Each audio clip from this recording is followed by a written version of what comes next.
was wild was when I went into the past lives, and this lady was a really incredible hypnotherapist, and she was working with like the traumas I had. And the traumas I had was, it was around money, it was around trust, it was around relationships. And all of a sudden I went from experiencing those lives where I was just in this like gut-wrenching, horrific trauma experiences. One of them like freezing outside, you know, in the streets of Virginia as a like diminutive person. I was literally like a dwarf. And I remember like looking at myself, it was so real.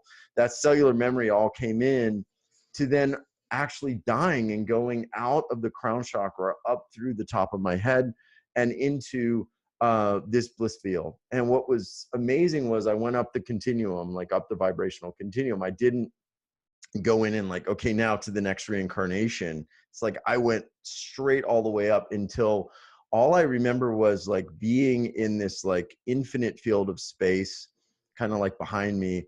And I was everywhere, but I was nowhere. Like I was everything, but I was nothing. I had this amazing like bliss and joy and love. It felt literally like I was just a kid on Christmas morning times a million.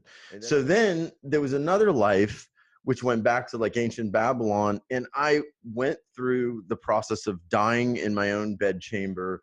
I was this emaciated, like skinny guy, had a lot of money. And I remember looking down my legs and they were like my fingers, like bone thin. The sheets were just clinging to it. It was this deep, overwhelming sorrow, this like gut wrenching, heart, like crushing trauma and sorrow and sadness about dying alone and a life wasted. And then boom, out of the crown, right back into that bliss field, like twice, you know, and really? I'm like, wow, man. And so I just could not look at the world the same way. It was like, after that, I was like, I could not look at the world. So I came back from that, and then my whole life fell apart, or my whole life fell into place, because everything that I was trying to hold together like fell apart. And this is the thing that happens to a lot of people that have an awakening experience. It's like you get a taste of what you really are and what like bliss really is. And then you come back and you're like, well, now I've got to get to work, and I've got to like keep this law practice going. I've got to keep doing all these things. I got to be in this marriage that I don't, you know, all the things that they're not really you. They were created from what you thought you needed to be. Mm-hmm. And that was like, for me, at like 17, that was what I put in that mind matrix, like I said, and that was what I was creating. And then so everything fell apart. Like I had a very tragic motorcycle accident, like a couple months later. Almost died, went over the handlebars at like 60 miles an hour, broke this arm, you know, and I was just pretty much like totally jacked up and had some weird experiences around that. And then 2 months later, my wife filed for divorce, took half the company. And I remember I'll just sort of end like the sad story with, I remember like being 37 years old, going back to live with my parents for about a year. And then I was on the bed of my pickup truck, you know, picking up all my papers, and I was taking them to my parents' house. And all of a sudden I'm picking up this giant box with all my manuscripts and all the stuff I was going to work on and all my dreams and everything. And it starts raining, and my dad's sitting there watching me, you know, looking at me like shaking his head. The bottom of the box gets, you know, all like overloaded with the water and the rain and everything. Falls through. Papers go everywhere. My dad looks at me and he's just like, you know, what's happening to you? And it's like at that moment, I just threw my hands up and I was like, I'm free. It's like, I don't give a shit, you know? It's like, it's it. Like, I don't care. Now I can rebuild my life to whatever I want, because I really don't give a shit. Like, so here I was, you know, I was practicing laws, trying to figure all this stuff out, but I had actually become a hypnotist at the time. Around like that experience with the past life stuff, I had become a metaphysical hypnotist. I had done psyche healing. I had studied NLP, became a practitioner in that, became a practitioner of metaphysical. And I was just trying to figure out like, what is the world about? Like, what is this reality about? And I started to actually plug into something really wild. There was a gentleman that taught me hypnosis named Gerald Kind, and he still teaches it through another guy, but he had something called ultra height. And his belief was that if you ascended the human consciousness high enough, we could do anything. Like we could do anything, you know, we could do self-healing, we could do time travel, we could past life regression, forward life progression, we could remote view, we could astral travel, anything was possible. It's Yeah. all the above, and we're all capable of it. We just don't realize it. Yeah. We don't realize it. Yeah. And so Yeah. this guy had figured out the exact way, and I know other people have too, to actually integrate that into the human consciousness template. And this is exactly like what the Christ was teaching. So like when I started to see that, I'm like, man, if I saw healings take place. I saw like you plop some person off the street who's just in a shitty mood, you raise their vibration, you get them to the Christed consciousness state. You take somebody who's got a problem or a pain, you wrap their arms together. The one person's now in a high vibration state, emanating pure love. I mean, maybe 20 minutes ago, they were just in the funk, and now they're transmitting healing frequency to that other person. Like it's that possible to do just with anybody, you know? And I'm like, man, if we could do that with these people, like it's possible. So I started like really trying to understand, like, okay, so what's going on the planet? Like, why are we not all doing this? Like, why are we living in this like weird mutant matrix, you know, total false paradigm? And why are we not like actually realizing we're all Christ? And that's the thing, we'd be doing even bigger and bigger stuff, all of us, if we just would let go of that stuff. I mean, because we have like the vestiges of that holding us back. So yeah, man, it's like we've kind of been misled by the whole control system about Christ and what Christ really, of course, what Christ was saying, and that we all actually are Christ. Because when we look back on it, I've not heard a lot of people talk about this, but there were these Christos founder races that actually began to actually seed like what we are in our human DNA template. So you've got like a 12-strand DNA template that's slowly getting activated right now through the planetary consciousness shift. And then you've got this 11-strand DNA template that's kind of like the fallen angel, Anunnaki, master race, Draco grid type of energy. And there's this really interesting like time matrix struggle, battle that's happening between these two different beings and these two different outcomes. And so it's all about like suppressing that 12-strand Christos template. But Christ, I think, was sharing with us that we all have that Christos template, that we're not part of that, you know, Anunnaki founder race or that 11-strand founder race. And like, so we actually have that template, and then we now can begin to activate that. The Arcturians have a really interesting way of kind of like, you know, raising the little ones, and it's all about like how much light you're emanating, and like they judge basically your development on how much light you're emanating as a being and how close that light is to pure source. So there's no like fractionalization, differentiation, like lenses covering that light. And so this whole thing where we're like, oh, what do you do for a living, like has no bearing to how much light you're actually, you know, emanating. It's like, oh, I'm a this, so therefore, okay, I'm good or bad or what. It's like, come on, you know. So yeah, we are all here at some level to actually raise the light on the grid. And we were talking about this privately. We're like, we you know, we met at a SETI. It was amazing high vibration place. Hats off to James for, you know, being the curator and owner of that place. Unbelievable. But like, and he'll say probably the same thing. If we go to a place like that and we're like, man, I felt so good. I was like totally in the sync. It was awesome. I was in the zone. I was in the vibe. And then you come back and you're like, yeah, I got to go to my job. I don't like it. I'm in this city. You're complaining. Like you're not doing much anymore. But once a year, you know, when you go over there or wherever you do, like then you're bringing in more light. But otherwise you're just complaining. You're feeding the mutant matrix. You're feeding the suffering grid. So this idea of ascension activism is really about like using our power as 12-strand Christos DNA beings to actually activate the ascension no matter where we are, and like actually begin to not only take that energy and plant earth grids where we can actually send out that frequency, but also to assert our divine sovereign right in different situations and different against different energetic matrices to shift them on the planet. So you know, one of the things that I think happens is like how we are not ascension activists is we get mired down. Like we've got to make money for the mortgage. We've got to make money for, you know, the things that we want. We get stuck into that third dimensional accumulation grid or accumulation pattern.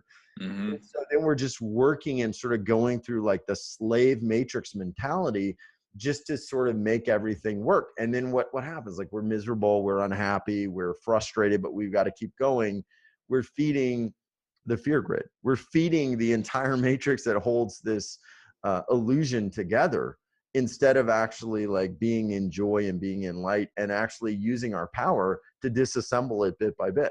And so, I mean, hopefully we'll get to talk about some of that stuff, because one of the things that I think is really interesting that I've heard from a lot of people is when we talk about like the 11 strand beings, this sort of like Anunnaki, Draco, empowered sort of lower fourth dimensional beings that are controlling a lot of our systems on the planet right now.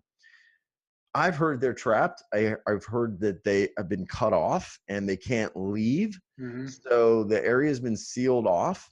And what these beings are trying to do essentially is keep us from ascending. And everybody probably knows that. You guys know that. But they can't exist if we activate that final, you know, 12 strands. Like they can't exist. So as the vibration gets higher and higher, like they would just literally, you know, I don't even know, vaporize, you know, be destroyed. Like they can't combust, right? So they're trying to hold this thing down. They're anchoring it into that suffering, that fear, that heaviness, using, you know, orchestrated events, trauma events, bringing up, you know, old divides and all of that stuff. So as an ascension activist, like what we can do, the first thing we can do is, I tell people, like, assert your sovereignty. It's really annoying when people, like, if there's something that happens in the world and people are like, oh yeah, you know, that's a conspiracy theory, that didn't really, that's not true. The second you do that and you don't even think or you don't even contemplate, you basically shrug it off, and then you give consent to whatever it is that these beings are trying to do on the planet. And you don't assert your divine sovereignty. Like if you go back, I don't know if you heard that interesting interview with David Wilcock and Collective Evolution. He talked about somehow they would really going back to Elizabeth I and how John Dee was the like the court astrologer. He was like the head Freemason guy, a very wise guy. And he figured out that if we can telegraph what we're going to do and nobody does anything about it, nobody tries to stop it, then we don't invoke karmic law. We don't invoke the weight of karma. The Georgia Guidestones, population down to 500,000. Albert Pike, his letter to Manzini talking about 3 world wars, that was in the British Museum Library in London on public display. Public display in 1977. That's the whole thing, is like we actually, it's like trying to get out of a contract and you have an escape clause, right? So there's cosmic law, there's universal divine law that applies to every being in the universe, to every organism, every being, every light being, every dark being. Everything has to abide by universal karmic cosmic law. So the second that we actually see something and we say, it's not real, we consent, right? So then the full weight of karma doesn't actually come into effect against that being. And so what we're kind of starting to see as more and more stuff was coming out, I mean, like, I think the last week was really interesting. I think kind of, you know, interesting for a lot of people, but as a lot of that stuff was coming out with Epstein and some other stuff, a lot of people were like, man, this is really bad. I don't like it. And you could feel the mass consciousness. I don't know if you guys felt mass consciousness was like starting to build to a point where they were starting to say, like, whatever this is, I don't like it. I don't like it. I don't like it. And people were starting to collectively form almost like a morphogenetic field of like, I don't consent to this, whatever it is. And it started to crumble a lot of that matrix of dark control. Like it was starting to really accelerate. And then of course, false flag. And so it's like, they know that. But, you know, one of the things that I think is really important about is we have to actually re-invoke our divine sovereignty. And so I had a weird situation, like where, I mean, the chemtrail story, they were spraying over my house like a ton. I mean, in our neighborhood, and we've got kids here, we've got like families and stuff. And I would see these things. There's a video on YouTube, and you guys should check it out. And I'm driving to the Walgreens to go do something, and all of a sudden, it's Monday morning. The sky was like perfectly clear. It was like one of those April days, like in Texas. The sky was clear. It was really like low humidity.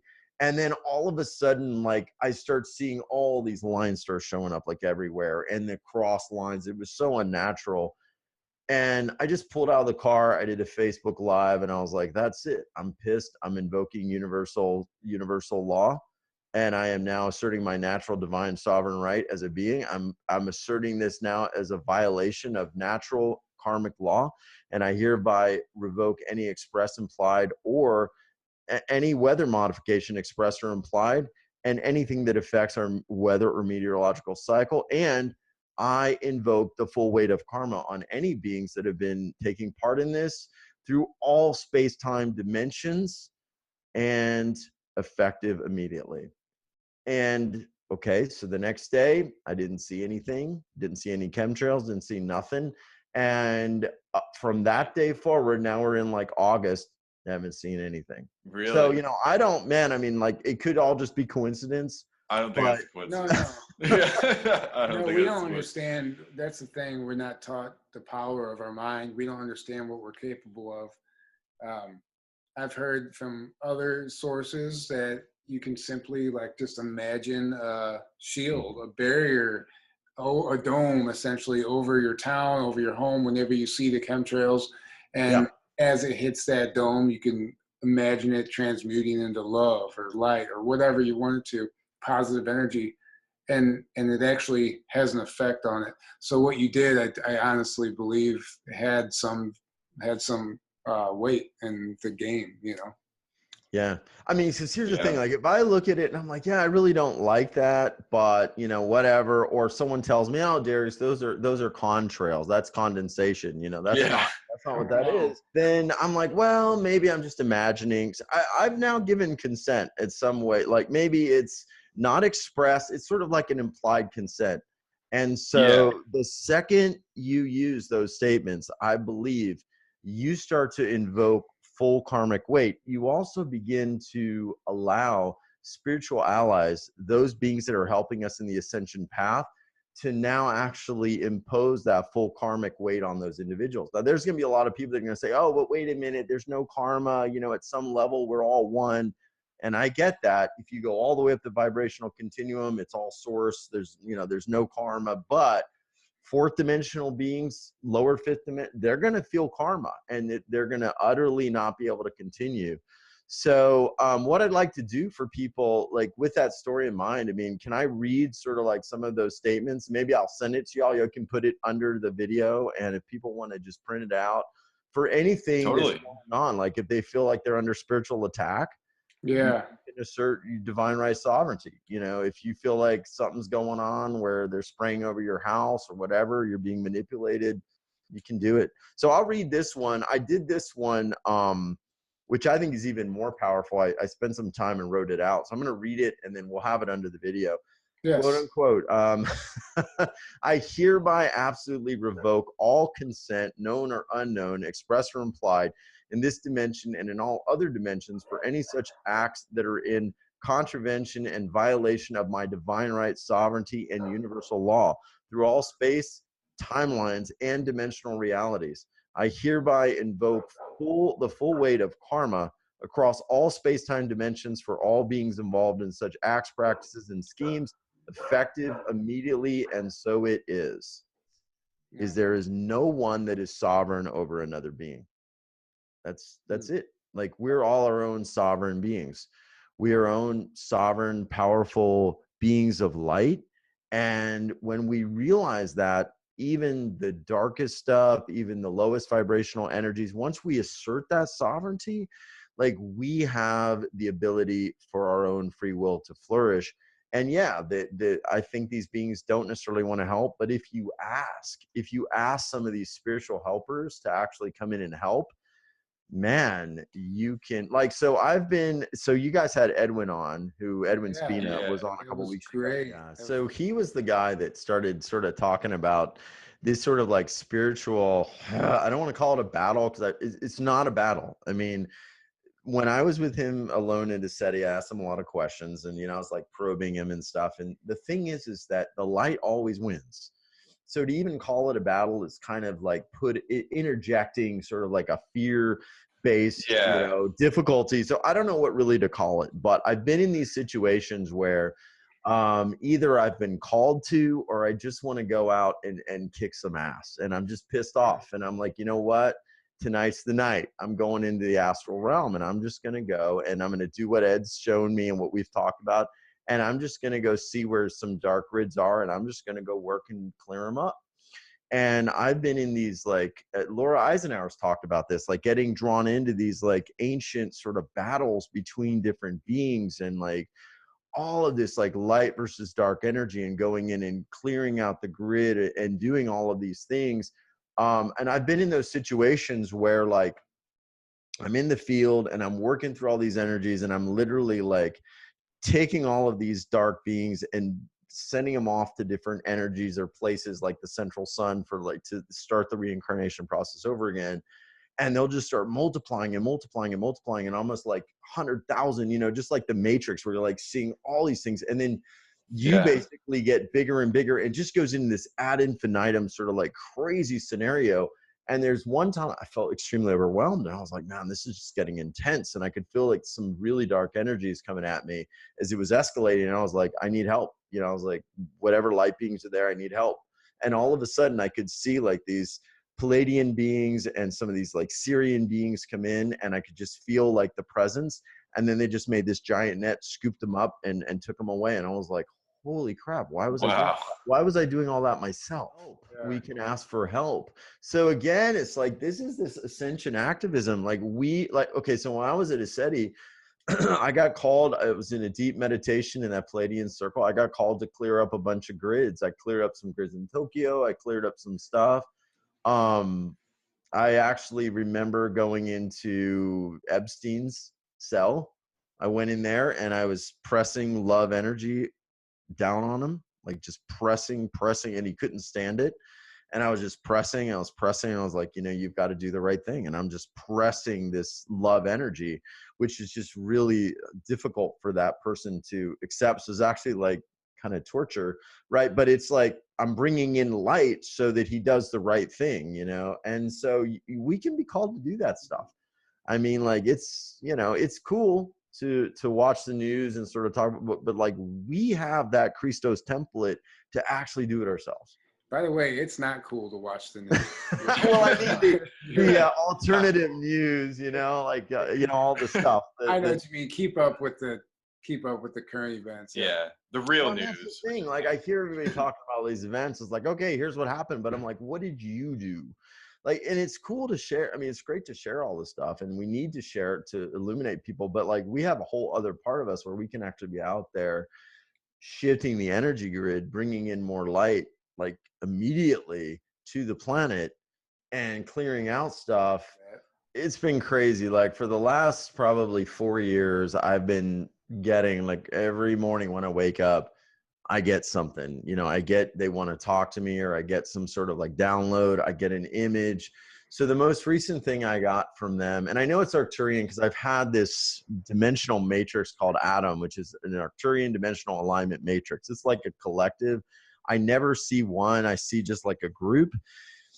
And so the one thing they showed me recently was like a box.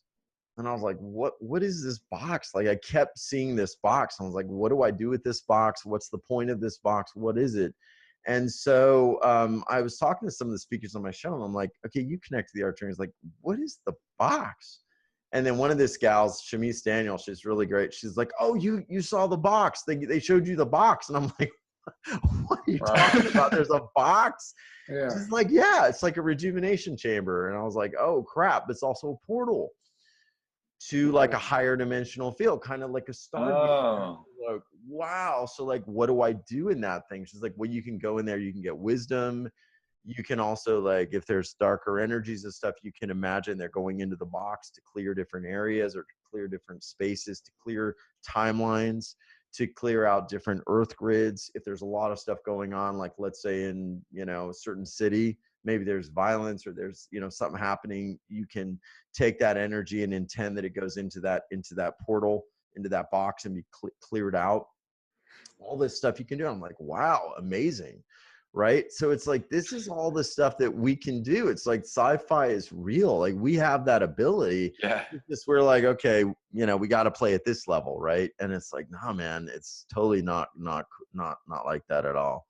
And have you guys ever heard of Raymond Grace?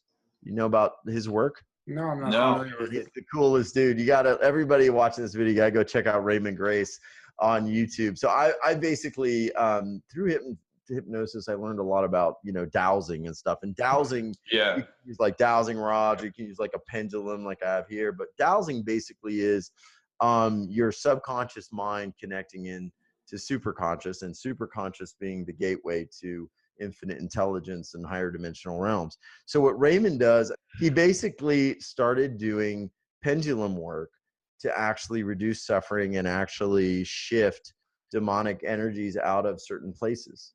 And he calls it the blueprint to freedom. And so what he'll do is he'll basically use the pendulum, he'll ask for help. And once he gets a yes, he'll just begin like to allow the pendulum to work, and he'll call on this higher dimensional beings. Basically, he calls them spirit helpers or spirit doctors to come in and clean a particular area and take out the demonic forces and take them to the dimension, the proper dimension, and lock them up so they can't do any more harm. And so he's basically been doing this for years and teaching people how to do it. And he'll say, like, if you have the intent, these beings want to help to clear up the grids. We're in this 240 million year orbit around the Milky Way galaxy, pretty much. And we're getting just bombarded by a lot of higher frequency energies hitting the earth. I mean, it's just huge. Yeah. And what's happening is that the truth, I guess, is becoming very hard to suppress, and it's becoming very obvious, like spiritual. We're getting a lot of discernment spiritually as beings as to like what's really going on. And so like the more that the systems sort of try to hide stuff, it gets harder and harder. And I also think at some level, the internet's played a huge part in that, because now, we're able to access information so quickly and share information so quickly that we can have that kind of discernment. So, I mean, so on the ground, I mean, that's pretty much what I think is happening. There is something a lot of people don't talk about, and I think it's pretty much like this ascension versus third dimensional Luciferian stuff, pretty much.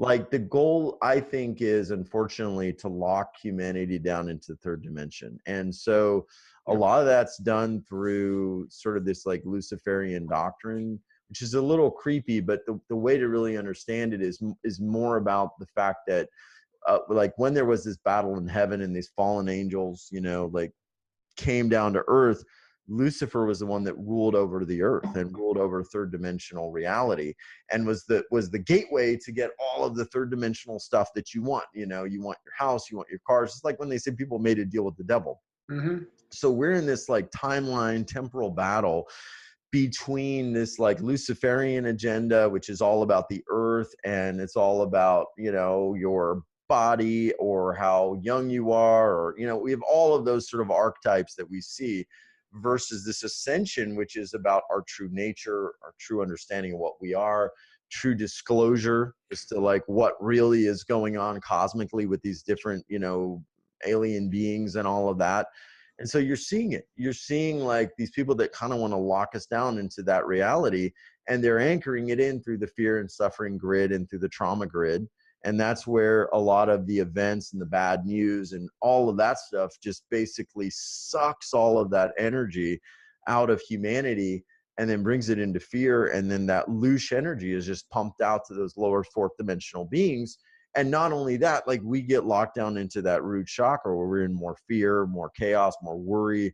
And then basically like we're not really activating our power. Like if we're worried about getting getting hurt or getting harmed when we go somewhere, are we going to be like, okay, I'm going to go, clear the grid, or I'm going to stay in love and I'm going to go ascend and connect to my spirit guides? No, hell no. We're just worried. We'd be worried about base survival and how we just make it through our day and we don't get harmed, or we don't get foreclosed on and all that stuff. Yeah. I've heard there have been something like 57 documented false flags throughout history that have been documented, and later the individuals or organizations come forward and have said, hey, these were false flags that we did because we were trying to push an agenda or create some sort of movement towards an endpoint that we wanted.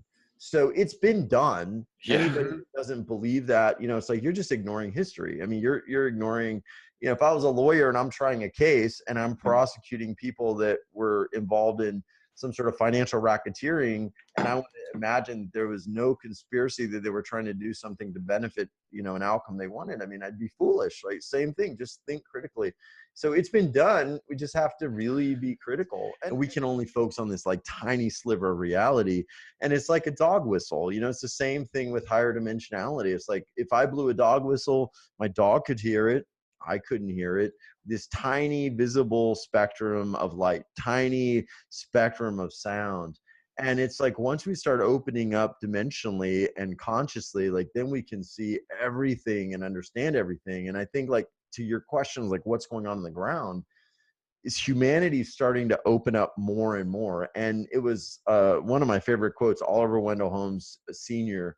said, man's mind, or woman's mind, stretched to a new idea never regains its original form. And it's like, once people start to say, man, is this accurate? Is this the whole story? If somebody was wrong on this, or if this was overlooked, or somebody was biased in this way, then there has to be more. And that's been the whole evolution of humanity.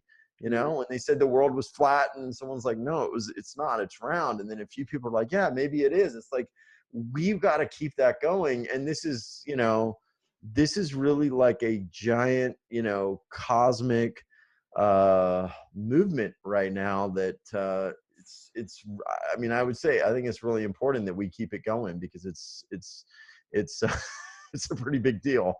My thing at the time, when I was getting into just trying to make my life better, everything was law of attraction, law of attraction, law of attraction. And my big thing was what about the heart? What about your soul? What about what you really want to do? What about your soul purpose? What the freak does law of attraction have to do with that? It's like, oh, I want a car, or I want a new house, and all this stuff. And it was all very superficial stuff. And as a hypnotist, back in 2003, I had, had the astral travel experiences. I'd had all of that stuff. So it was just what I wanted, a surface level, is really no matter to my soul's purpose. It may be great, but if it's not in alignment with my soul's purpose, my soul's going to trump that, literally every time. Right. So that movie, The Secret, was out and all that kind of stuff. And I was like, nobody's really talking about really these deeper issues. So I wanted to, interview different people and sort of create a broadcasting platform that would do that. And I also wanted to do energy healing and energy experiences, because what I had in 2008 when I had my accident, and then also in that clinical hypnosis work, what I had happen was an energy experience that shifted my life. I was like, once I experienced the 7th dimension, I was like, man, I can't go back.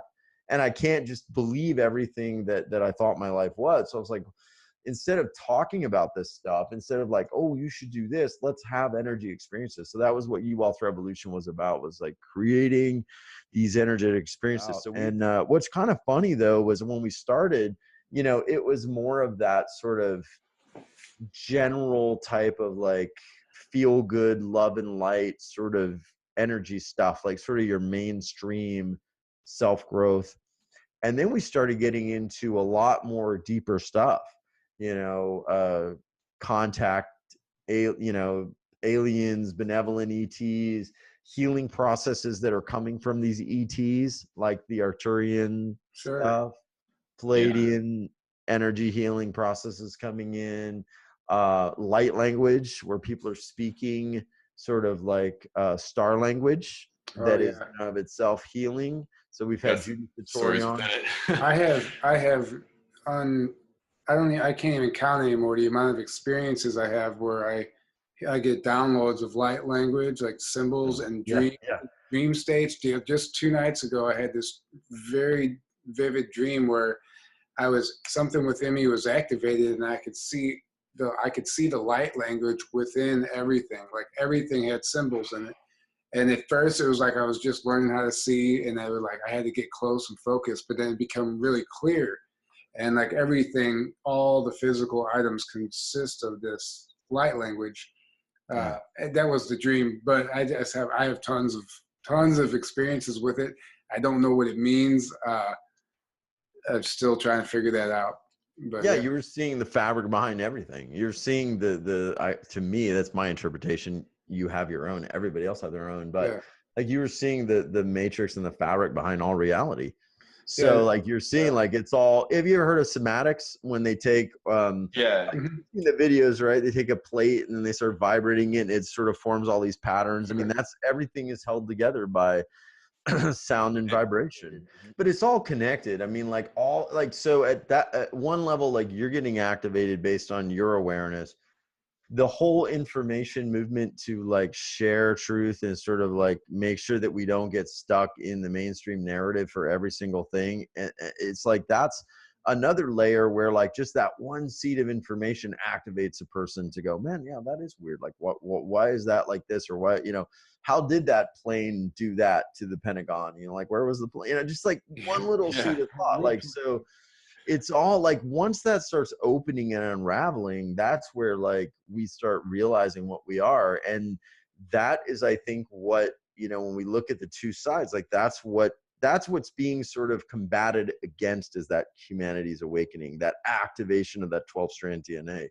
And once we realize that, like, we're going to be like, man, we could solve the problems of the world so fast. We could cooperate with all these different countries, all these different people. There's not going to be any racism or anger or fear for one. None of that stuff. It's all third dimensional garbage anyway. It's all bullshit. It's all control grid stuff, and it's like, what the heck? I got a story. I mean, it's like broke my heart. About 2 years ago, we went on a cruise. Well, what broke my heart was like what happened like last year. So we go on this cruise, and I have 2 6-year-old boys, and so they have no idea of skin color or anything, right? So they're playing with this boy in the pool, and he's the curly-haired boy. It was an African-American kid, super cool guy. Family was amazing. We hung out. He was a curly-haired kid. That was it. They didn't have any identification. So they go to school, and then they start learning all this stuff about what happened in the past with, discrimination and everything, which was atrocious, which we don't want, which we do want to teach about. I'm not against teaching it. I'm just don't think that a 6-year-old has a reference point and experiences with so many different people to actually form an opinion about them before hearing all of the stuff from the past. Like, that was my problem with it. So then after hearing that, now it's like, now he'll say like, that boy that's a black boy or whatever. And I'm like, no, it's just a boy. Before, it was just a kid with curly hair. But once we reinstall that third dimensional matrix of like, okay, there's this, that, the programming, it's like, it just went in.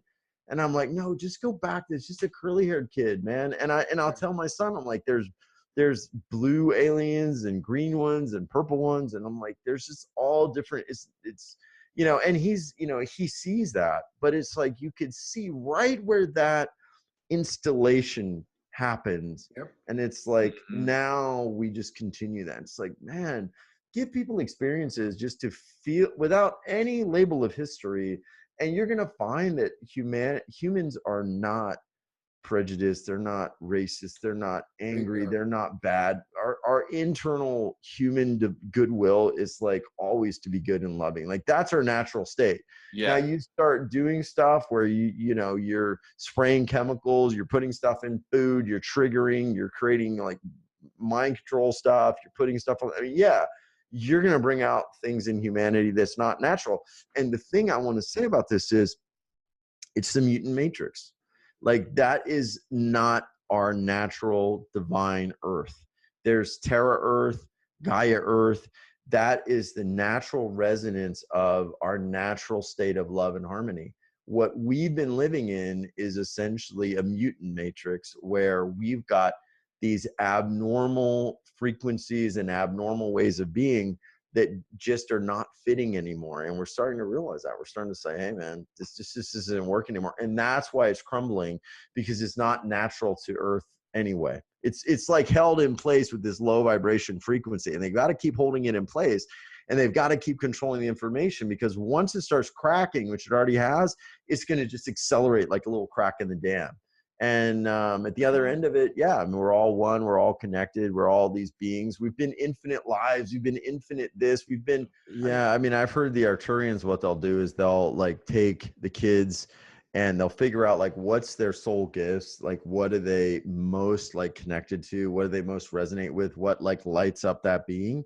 And then they spend like their formative years like just experiencing that, learning that, studying that, like aligning to that, so, and then letting more light come through that. It's like a whole different model of sort of educating, versus like, let's bring in the past, even though we don't want to repeat it, but let's bring it in early. Let's like sort of compartmentalize information. Let's give this official story or whatever it is. And then we just really, I think the thing coming in right now is like, we're starting to realize that like, what's holding all of that stuff in place is the suffering, is the fear, is the illusion, and all of that starting to break away. And the lifespan thing is a big deal, because what I've heard from a few different guests on our show is that this was actually like this is crazy, but I heard that the draconians actually worked with some different beings on Earth to figure out a way to actually create sort of like a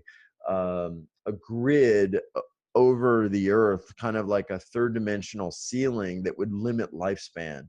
And so like, because the idea was to keep us as sort of like slaves that would live short lifespans, that would forget everything. Because you can't, I mean, like you can acquire a lot of wisdom by 80 years old, but if you forget it, like you can't, and then you only have like so many productive years where you have like physical vitality, you know, like the average person. So there's all these things where like, we're very short, we forget everything, and then we like have to like reincarnate again and start again, and it's like then we don't know anything, and then we're back into this collective like thought field and thought matrices and morphogenetic fields and all of this stuff, and it's like what the heck.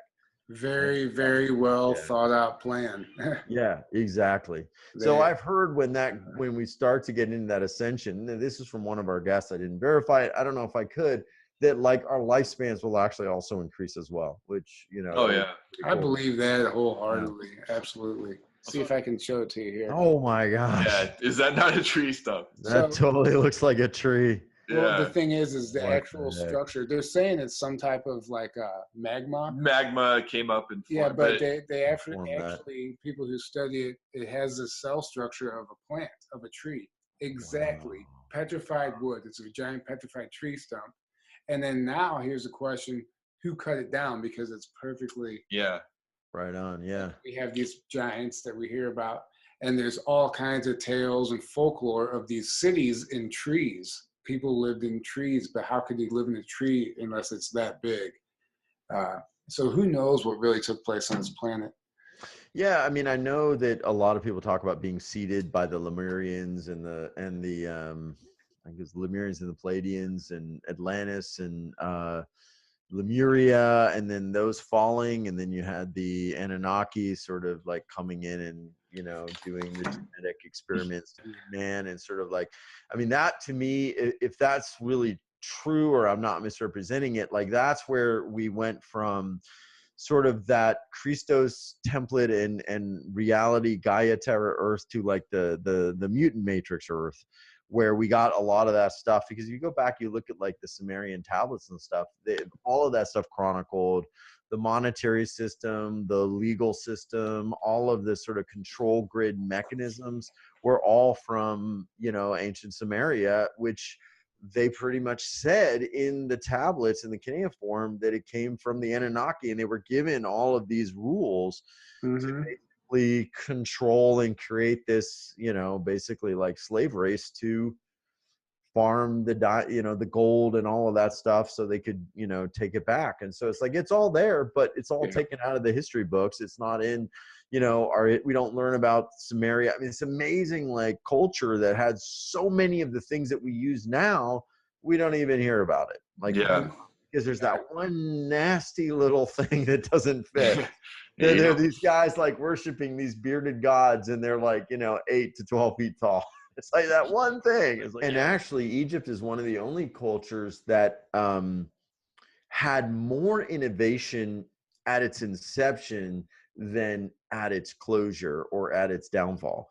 So literally, they were way more advanced. And what was postulated is that a lot of those beings that came from Sumeria carried that knowledge, that ancient knowledge, with them when they migrated. But then as they started dying off and their apprentices got older and died off, it's like that information and that knowledge and that wisdom and that even alchemy started to get less and less precise from the original, the original ones that carried that information. And then so they started actually like going backwards, which, and then you have the whole time frame where it's like we go from, being able to like barely make an axe, and chop, kind of grind rocks, to all of a sudden, like in 100,000 years or something like that, we've got like this massive like That's shift. what I was gonna say. Yeah, it's called like the Streisand effect, which is basically, I don't know why it's named after Barbara Streisand, but I heard this the other day, is that like when you try to put something out there, but you do it partially, and you do that so it doesn't go out any farther, and you try to curtail thought or limit thought, it actually like creates more curiosity as the adverse effect. And I think first of all, we know there's a battle going on, and I think honestly, the battle is already won. I think disclosure is happening. Okay. It just has to play out on the surface. Full disclosure, behind the scenes is already in the works. Just everything, all this arrest stuff, all this criminal acts, everything has to be exposed. It's all has to play out on the surface. I think within 3 years, we're going to know, within the next 3 years, we're going to know about other races of ETs. We're going to know about UFOs. I think by 2028, I think we're going to be an entirely different civilization. I think we're going to understand time travel. Agreed. We're going to have access to time travel. I think some technologies will be released. I just think I'm giving it till 2028. I don't know why that date always comes to mind. By then, I feel like we're just not going to be the same planet. Yeah. We're going to be in a massive transition. What I've heard is that these other races got the 911 call from Earth. Seriously, there was like, they described this gigantic white flash that just took over the entire solar system. Mm-hmm. And it was like a cry out from Earth. And it was like that was the beginning of them coming here to help us. So there was some type of a cosmic event that occurred that we were unaware of that initiated all these beings coming to help. Now, we all know they've been helping individuals. Right. Obviously, that's why we're all three talking about this tonight. That might seem like total nonsense to somebody else, but so they're here to help. I don't know where we were going with all this, but what's going to happen is it going to be a full disclosure or partial disclosure? And I think, you guys are right. And they're going to probably in some way, if we ended up like going down the path where we got like a partial disclosure and we're like, oh, we're going to worship these, whatever they're going to be, these slightly advanced gray aliens or whatever, the other beings would probably make themselves known and go, no, these guys are very primitive. They have metallic craft. Now you're going to see this is really what's going on. We were talking about the energies. That's it now anyway. And that's the energies alone are uncovering the truth. And that's what I was going to say. You probably read my mind. I was like, we're coming in as well.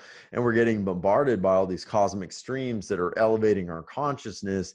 And so it's like, maybe, we're not the same beings that we were 20 years ago. So it's like that tactic isn't going to work. So we're going to be like aware. And it's kind of like, you know, just like you said, Aaron, like once they start talking about it and opening it up, it's like now, like we're going to piggyback on that new awareness. So like we'll go, okay, if this is real, then now our awareness is going to be at that level, and then we're going to start questioning from that level higher. Yeah, so it's exactly. Like, you know how they say, like, there was a story of Cortez when he went to South America, and the natives there, they couldn't see the ships, and like Cortez was like, our ships are right here, you know, see these giant wooden tall sailing ships. They couldn't see them because there was no frame of reference in their consciousness to see those ships. They were like, we don't see them. It was like right there in front of them. It's the same thing. Like once people open their awareness to see that, they're going to see a bunch of other stuff too. I mean, they're going to be open up to multidimensional awareness. So unless there's some way to limit that, which, you know, we don't want, it's going to be very difficult. And I mean, that's just kind of what happens. I mean, like for me, like when I got back from ABSOLUTELY, I've seen like 4 things in the sky. Really? I'll call them UFOs because they're unidentified flying thingamajigs, and and I see it. You know, it's like, so like it's almost like I was using the example, like when somebody, you know, doesn't know anything about wine, and you give them like a $10 glass of wine or a $1,000 glass of wine, you're like, hi, try these. You don't know the difference between the glasses of wine. You're just going to be like, they're about the same. But you have a wine connoisseur tell you about the bouquet and how this one has this and that and all the different elements that they go through, and you start to discern your palate, like you can now identify. And I mean, like for me, and I think for a lot of people that start getting more of this awareness, like ABSOLUTELY was like, okay, I'm seeing stuff moving in the sky. My eyes are able to focus on whatever dimension those things are at because the veil is very thin. Yeah. So it's like I had those training wheels. Come back here, man. I'm sitting yesterday with my wife by the pool. Kids are playing, and she's talking, and I'm just kind of looking up. And all of a sudden, I see this thing. It looked like a big floating triangle that just was like kind of moving in on itself like this, like in slow motion and sort of whirling around. And it came from the canyon, maybe like, you know, 10,000, maybe like 1,000 feet away, and then just went right over our house. And I was like, what the hell is that? And I was like, honey, do you see that? She's like, no. And then I saw another thing just going across the sky. It didn't have wings. It looked kind of like a plasma orb. It was like very high up, but it was going really fast, like way faster than any plane. And I was like, honey, do you see that? What the heck is that?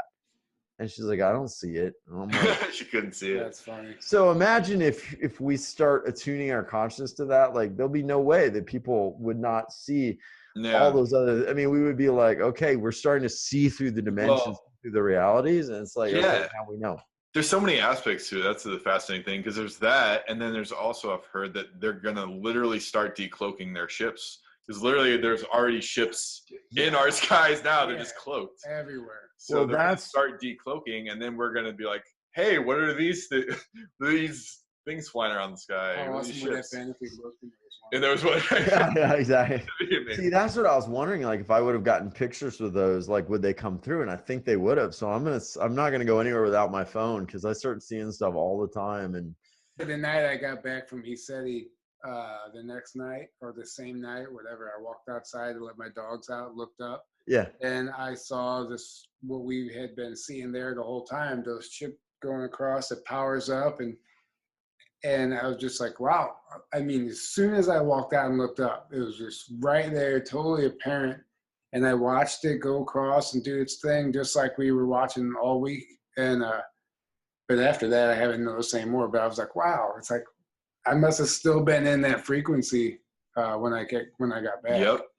I bet you still are. I bet if you sit out there, you know, you're gonna see. You know, we didn't see stuff continuously. Like there was some lag spots. Yeah.